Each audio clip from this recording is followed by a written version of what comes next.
So it's not a 5-year mission, but it is my mission to try to give you what you need to know about real estate, about torching off fat, and then, of course, artificial intelligence. Three things that I'm extremely, well, close to. So, of course, real estate since 1998. I've been an agent out here in the greater Los Angeles area. Santa Clarita Valley is where I hang my license, and that's where I happen to be now. You can find more information about that at santaclaritaopenhouses.com.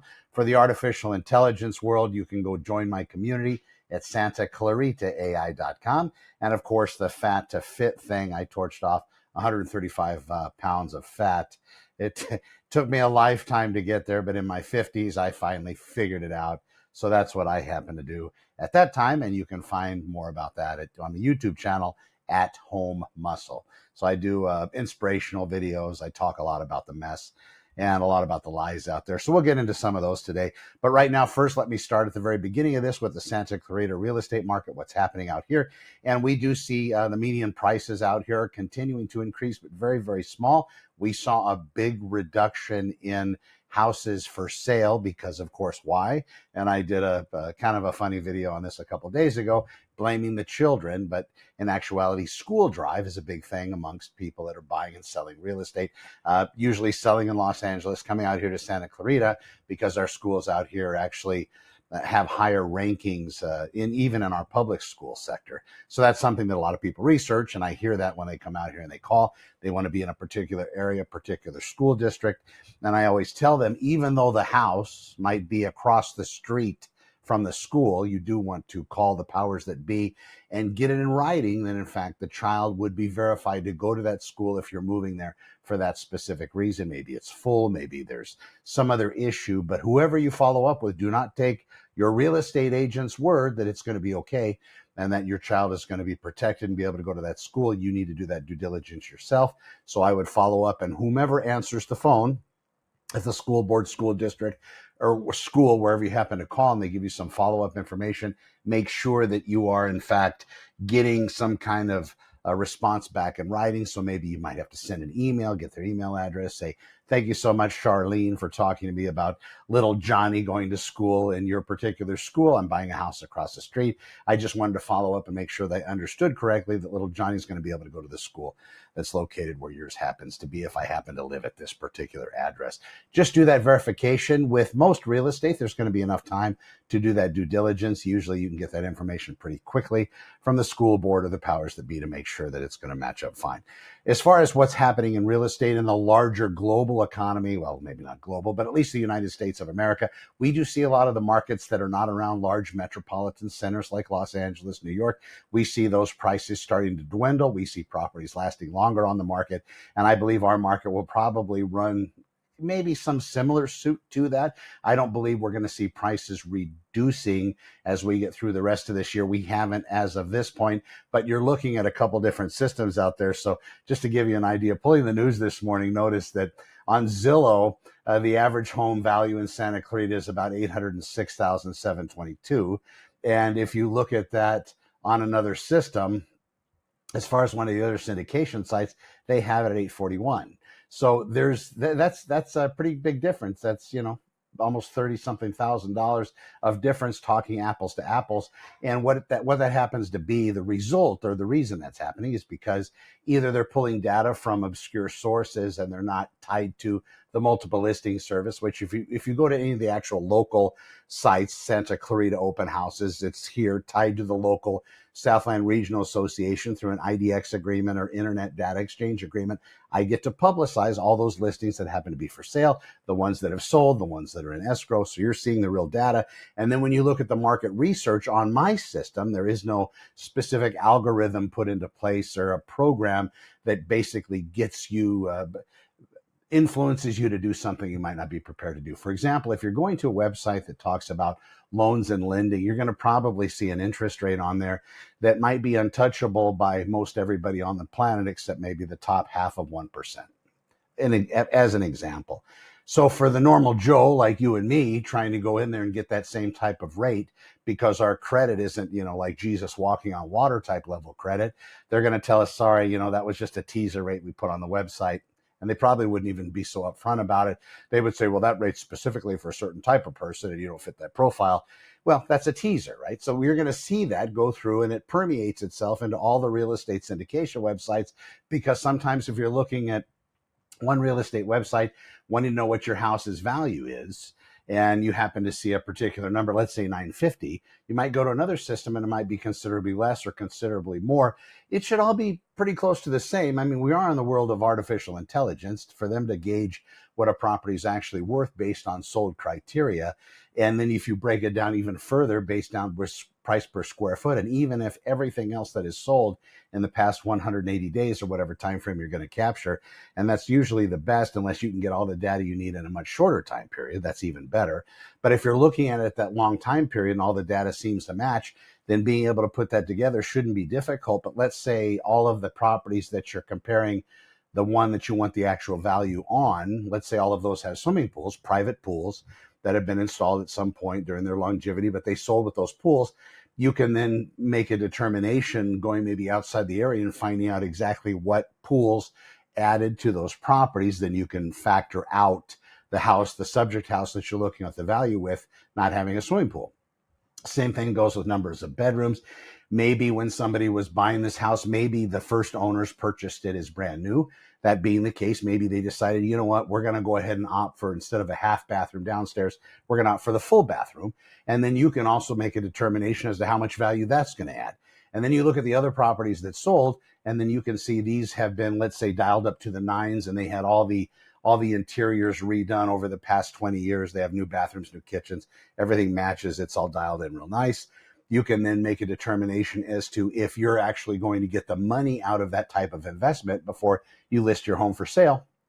Then also the other important factor is making sure the competition rate, looking at that. So let's say there's not much competition and you're going to be selling your residence and you don't happen to have those upgrades in place as those past solds do, you're probably going to be okay. But if you have 5 properties you're competing with that pretty much are all very close to being similar to yours, however, yours doesn't have the upgrades, more than likely you're going to take a pretty heavy hit. So you want to look at what those numbers actually equate to, because if you can invest $5,000 to make $10,000, I'm sure you probably would if you had the money. That's the other thing. People talk about investing in stocks and real estate and these sorts of things. They talk about it like money's endless and all of us have it. And in some cases, well, in a lot of cases, that's just not the case. So we have to do things differently. So although there might be an extra $5,000 payoff with a $5,000 investment, pulling out 10, if you were able to upgrade a certain system, a certain thing in the residence, you might not have the ability to do it. And you might not even have a place you can go borrow it. You might not have anybody that you know. You might be, a solo person in this world. And you know what? That's cool. You be you. Just look at the numbers. And if that's your state right now, more than likely states don't always stay that long, right? So something's going to change. So if you're feeling down and sad because you're unable to do certain things, it doesn't always stay this way. Just trust me on that, believe it or not. All right, so that's where we are. So it's 11:01. I'm going to go ahead and let me jump into the next thing.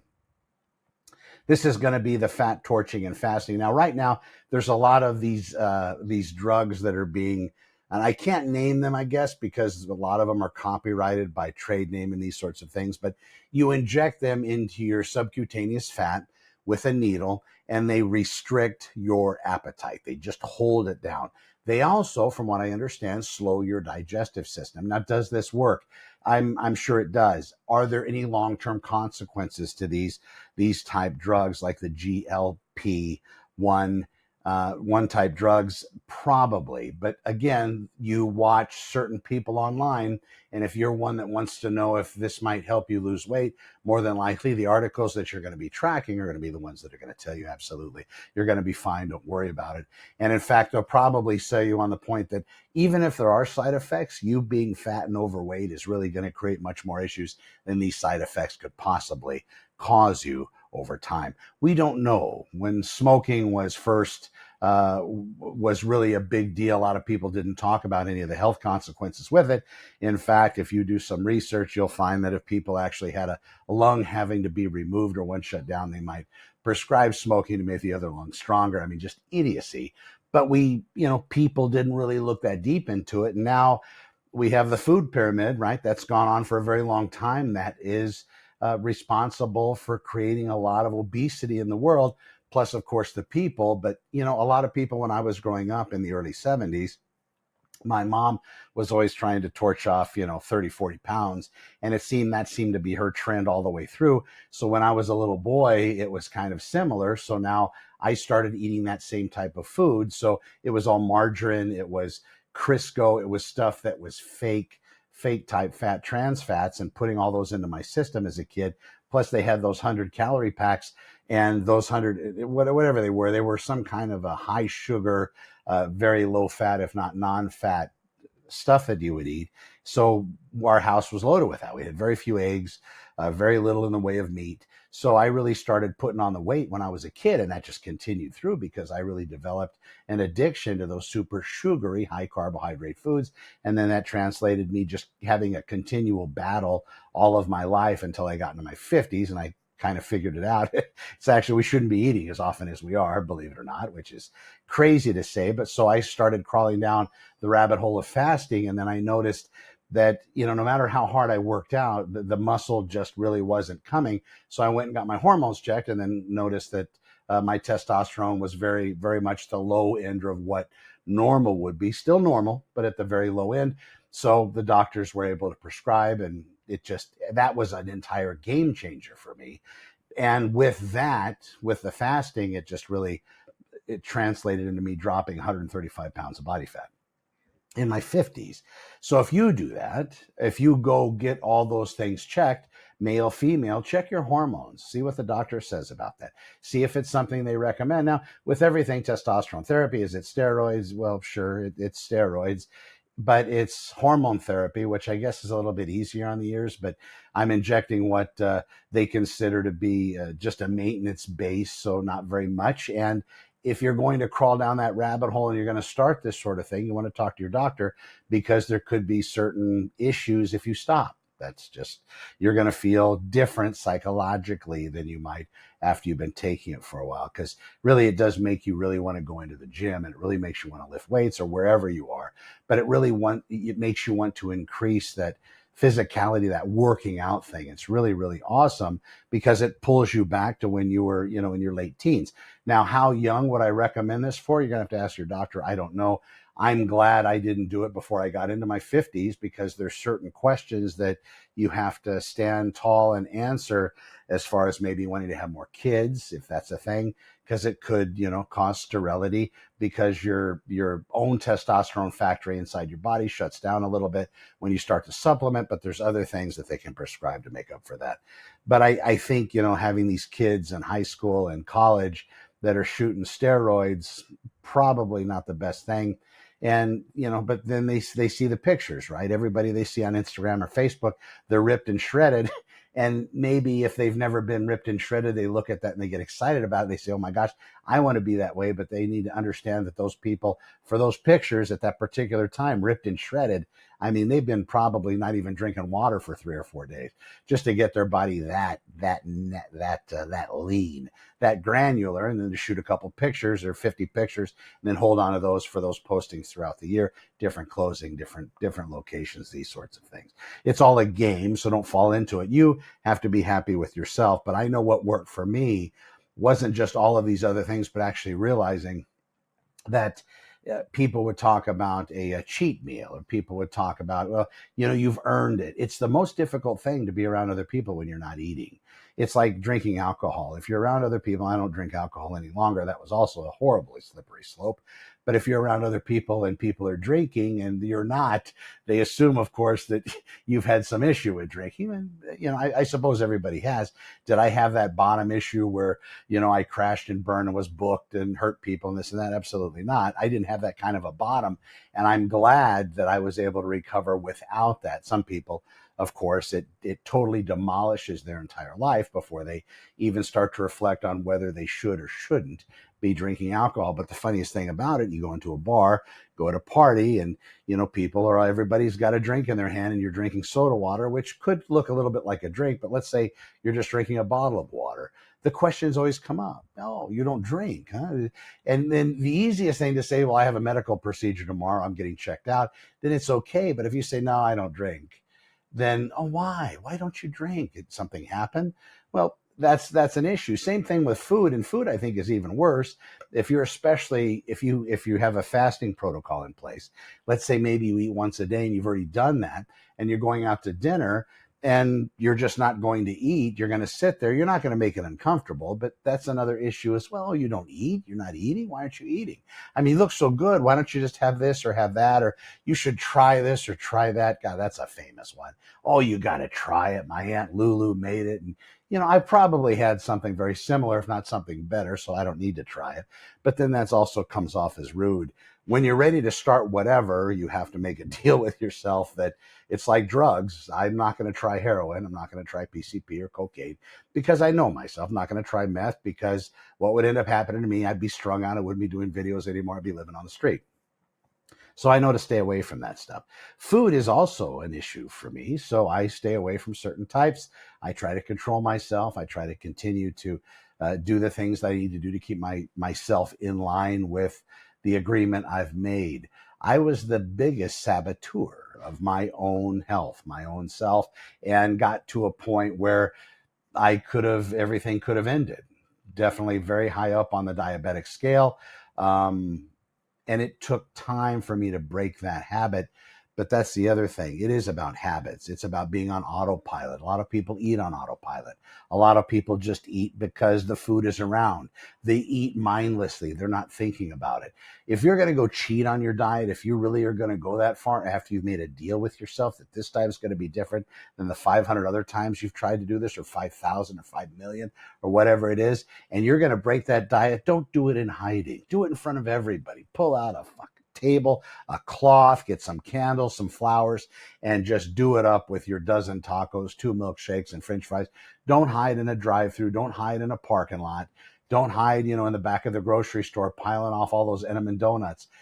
Owe it to yourself. If you're going to break it, do it and be proud of it and do it in front of everybody. I think you'll find that you probably won't if it has to be put on display. A lot of people that are super obese, they eat in secrecy unless they have an enabler. And the enabler could be some relative that just enjoys seeing how happy and how sedated they are when they are eating these massive amounts and volume of food. Identify that person. If you happen to have somebody like that in your life, it's still up to you to put it into your mouth. But a lot of people say that so easily, they themselves have never been in the circumstance of having somebody that purports to love you. And realistically, they are doing their best to love you in the best way they know, trying to turn them down and shut them down and say, listen, Aunt Flo, I really can't eat any more pie. I really need to stop eating pie. Oh, you're just a healthy boy. You're getting better. You're trying. You did good. You didn't eat for, 2 meals yesterday. You're getting better. I even think you lost some weight, whatever it may be. You got to do it for you. And the more time that you have the good time versus bad time, the more successful you will be. It's not easy, but it's also not easy being fat. Fat sucked. And when you're fat, a majority of your adult life, once you get somewhat thinner, you'll feel it. And the light bulb will come on and it'll make sense to you. Now, that's also a very dangerous place to be because it's so easy to go back and past habits. It's so easy to have life come in and some event happens, somebody leave you or somebody tell you they love somebody else, or, your kids say that they hate you, just, throwing this out there. But that's an easy place to say, you know what, just forget the whole thing. I was living for my kids. I was living for the ex. I was living for this, living for that. Now, all of a sudden, I don't want to do it anymore. So I'm just going to go back to doing the old things. Depression is easier to handle when you're more fit. Sickness is easier to deal with when you're more fit. Sadness is much easier to deal with when you're more fit. Poverty, being poor, not having a job, not having money, much easier to deal with when you're more fit. So really everything aligns with being more fit is the way. And if you happen to be able to achieve being more fit, and you will see that your life will probably start to get a little bit different, and by different, potentially better. Once you're able to control what you put in here, that's really a true life-changing event, especially if you're able to do it for longer and longer time periods. Absolutely, absolutely perfect. want to see some videos about this, YouTube at homemuscle.com, or excuse me, just home muscle at YouTube. You can check that out. I do have quite a few videos. I'll drop it in the description here. Now, for the third segment of the show, artificial intelligence. And if you're watching this just excited and interested in where I'm going to go with this, artificial intelligence is that smarter than us intelligence. And I heard somebody comment the other day, it's around 146 or 148 as far as on the IQ quotient. I guess Einstein was 163, Elon Musk around 155. So it's pretty remarkable. And I guess that's on a general level, that level of IQ for it. And these systems are now learning and teaching themselves off of data that they synthesize, they make up, because they already have all of our data, all of our human data. And it's much more than just a computer program or a computer interface. It's actually intelligence in the machine, intelligence like a monkey, like a dolphin, like a human being, that type of intelligence. It's learning off of the situations that it's creating for itself. So it's learning solutions, it's making itself better, it's improving itself. And right now we're at the 30th of August, 2025, really about a month and a couple weeks from this point. So if you go back to July, maybe mid to end of July, is when really these systems started to self-improve at a much higher rate, according to the people I'm listening to. I watched the Diamantis and these other cats out there, but Dave was talking about that, the MIT cat, talking about how now it's really amazing and it's really moving quickly. Now, there's a couple different sides to this. There are the people that are out there that are very excited about artificial intelligence. It's going to mean the next level for human beings. It's going to be our savior, if you will. Almost pulling God out of the equation further than he already has been removed. So you have that side of it. Then you have the other side that's all about the doom and gloom of artificial intelligence, because of course they say, well, there is no example that we've seen in the world of a higher intelligence, a much more strong intelligence being kind to a lesser intelligence. Now, dogs have it pretty good, at least some dogs. Some dogs are very pampered. They eat some fancy food that's refrigerated. There's all of that world. Those are those type of dog owners. If AI was going to be an owner of human beings, I would hope it would be one of those type of dog owners. But we can't call that. We don't know. Somebody else made a comment the other day that artificial intelligence, hopefully it'll follow the same trend, because in nature, the only proof of somebody being smarter than somebody else, being in a stronger position than somebody else, and actually loving that somebody else that happens to be in a lower spot, would be a mother-child relationship. And I know we can all throw out the rationale that some mothers are horrible, but in essence, the purity of that relationship, just like one of the top AI people has said, it's taken a very long time to get right. And it's right. So that mother-child relationship, hopefully that's what AI would potentially be, if in fact AI is going to be given the keys to the physical kingdom, if you will. Right now, it has the keys to all of the data, everything we've ever produced, every human being's knowledge, every book, every video, all of those things. It's already digested that. So it has our playbook. It knows the best ways to manipulate us. It knows the best ways to sell to us. It knows the best ways to get us going from this particular belief system over to this particular belief system. And it's still being somewhat controlled by the human element. So a lot of people are using artificial intelligence in the achievement of other and greater things in their minds. So they're using the smarter than themselves intelligence, and they're using it to build certain things. Businesses are going to do this. Human beings are doing this. Entrepreneurs are doing this. People that are just having relationship problems are using AI to answer those questions.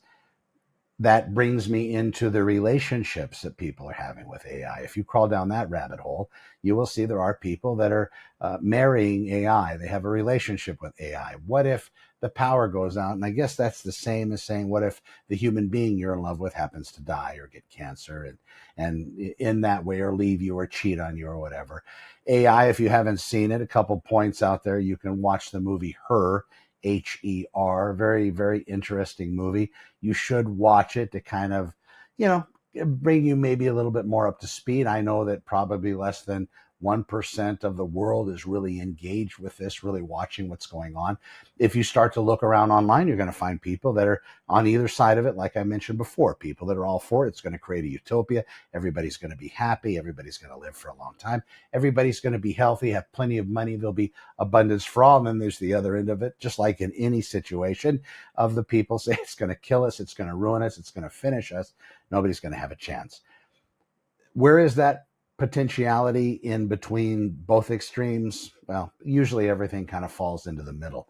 If there's enough control and fail safes put in, if it starts to kill humans, then the system shuts down, for example. Or if it starts some kind of a virus, if we can still stop it, again, it will shut down. I don't know if the system, the thing that we need to be worried about is the creation that we created, artificial intelligence, or if it's the human beings that are at the helm, the ones that are steering the ship, the ones that are getting, I mean, the numbers of money that are coming in and feeding these different projects. It's so beyond comprehension. Billions, trillions, just so much money to try, because everybody's racing. It's interesting. If you go back to the atomic bomb development, World War II, United States came up with the technology first. Hiroshima, Nagasaki, right? Whatever side of the fence you're on, horrible having all those people killed via atomic weapons. We had it for quite a while before anybody else had it. The United States could have taken over the entire world very simply with that kind of power. They might have had to launch 2 or 3. They already had 2 examples of it working, plus Los Alamos and maybe a couple other tests. So they know that the technology is working. They didn't, though. And that's interesting to me. And that caused me pause when I was listening to somebody talk about this. The United States would have been able to take over the entire world, yet they didn't. I'm wondering what other countries, if given that same power, wouldn't have taken over the entire world because they had access to atomic. Now you fast forward that into today, artificial intelligence, that's a race to super intelligence. Maybe you've heard that. Super intelligence is going to be smarter than everybody everywhere and dug into every system we have. Nothing will be safe unless people that are totally off the grid somewhere that are just relying on solar or maybe some other kind of environmental power. But backing it up, you have artificial intelligence. You have all of the demand for it. And yet, we don't know what's going to end up happening by the people that are in control. Are they going to have it turn against people? Are they going to have it supporting people? Are they going to have it curing? But right now that race is on, just like in the nuclear age. Now we have the race with other countries that are going to develop the AI infrastructure, and they're working diligently to do so. They might not have the same type of fancy microprocessors and chips that we have because they're being controlled, not given to them by these different chip manufacturers. You can crawl down that rabbit hole. But because of that, they're innovating at a much higher rate than us, at least from what it appears. So they might not need the chips to get where they need to be. And the worry is this: the first country that gets to super intelligence will control the whole game board. That's the worry. Is that going to be the case? I don't know. I don't have enough credentials on my wall in my studio to be able to tell you if in fact that's really what's going to happen.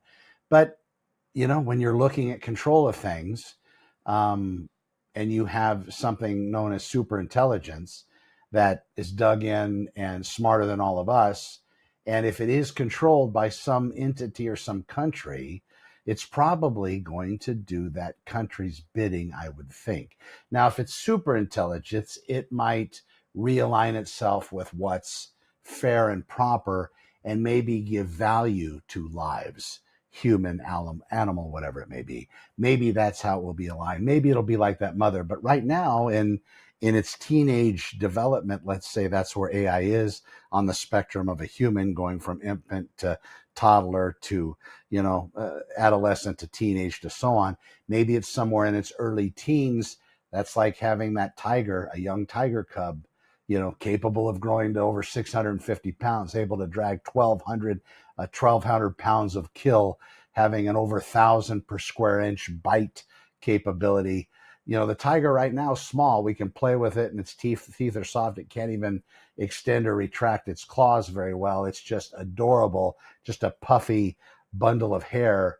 in a tiger, but what's going to happen when that tiger gets to 650 pounds and it's going to be as nimble as a tiger and as dangerous? Is it still going to love us and remember us, that we raised it and loved it and cared for it? I sure hope so. These are things to look at. If it's going to impact your job, they say, well, it's going to be easy. Just go relearn certain things. I would say this, whether or not that's going to happen, that's difficult to say. But when you have people that are running businesses that have other people working for them, and those people, each individual employee is costing a certain amount of money every month, healthcare and these sorts of things, whatever their payment includes, and they're able to get something agentic for basically for free. I don't know where that trade-off is going to be. Are they going to let the human being go and just get AI? Is there going to be some kind of regulation or oversight put into play so the people that own businesses can't just replace human beings with AI? Maybe that's going to be the thing. I do know that the attorney world is wonderful, and so is the medical professions. Those are going to be two types of industries that are really going to be impacted.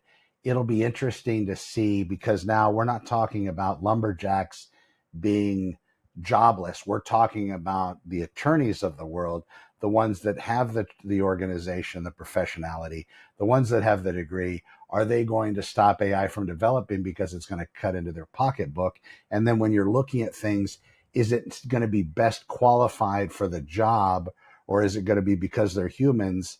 You don't get the best qualified. You still have to deal with a human being. And that's what's, I think, we're going to be facing, as we're facing it now somewhat in the medical world, because there's research, there's diagnoses that are being put out there by artificial intelligence, which in a lot of cases it seems to be better than even having a human in the loop after it's been trained on the medical procedures and all the world's medical knowledge and literature. Having it diagnosed is actually, without a human being involved in the loop at all, seems to have a better percentage of success than even tying AI with a human, let alone just a human alone. You look at the legal world, how's that going to play out? Is it going to be that we're going to say, well, we need to really protect these attorneys because they're the best thing that ever walked on the planet? Or is it going to be basically, well, it should be the best for the job?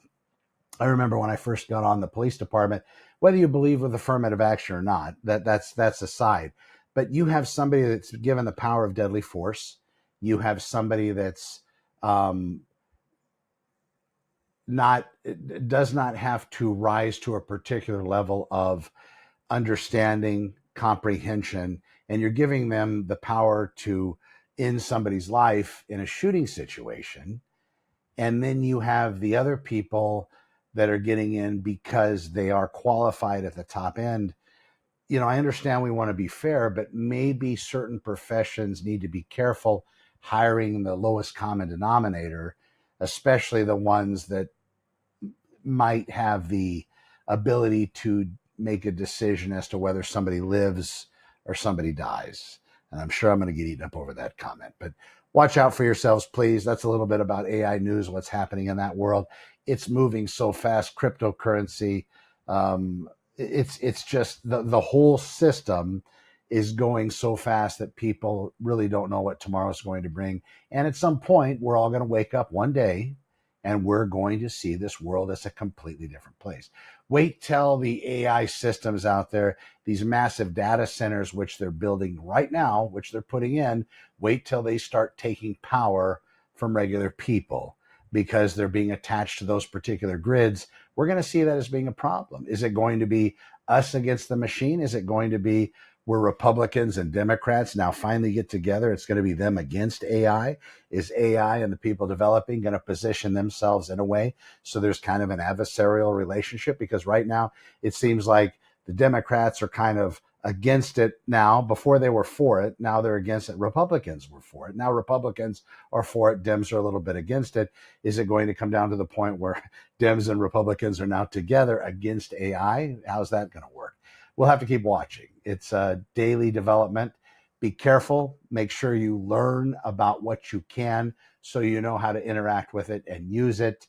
And I think it might help answer some questions. But don't get caught up in that whole social media mess, because you'll see, just like Instagram and TikTok and YouTube and Facebook, where you're watching this, it's easy to lose 2 or 3 hours. And those 2 or 3 hours You could be doing something for you. You could be working out. You could be journaling. You could be thinking about ways to make your life better or other people's lives better. I'm Connor with Honor. We'll see you in the next one.